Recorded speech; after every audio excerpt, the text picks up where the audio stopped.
Kako pritegniti mlade, da bi se bolj dejavno vključili v življenje lokalne skupnosti? Na to vprašanje so skušali odgovoriti na današnji konferenci v Kopru, na kateri so se pod okriljem kulturno-izobraževalnega društva PINA zbrali različni akterji s skupno točko. Delajo z mladimi in za mlade.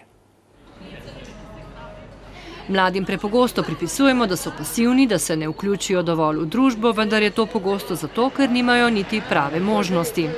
Ker velikokrat v imenu mladih delajo drugi in tudi za njih kaj pripravljamo, nikoli pa se jih neposredno ne vpraša in glas otroka ali glas mladih je pravzaprav najpomembnejši. Ali kot kažejo rezultati nedavne raziskave med mladimi na Obali? Kar si mladi želijo, je dejansko participirati in biti bolj vključeni v to okolje. Zdaj po nekih raziskavah, kar kaže, je, da se jih večina v javno življenje v obalnih občinah sploh ne vključuje. Velikokrat menijo, da jim družba namenja premalo pozornosti, ne razume njihovih potreb in ne odgovarja nanje. Pred dobrim letom je nastal inštitut za mladinsko politiko z namenom mlade spodbuditi za udejstvovanje v družbi.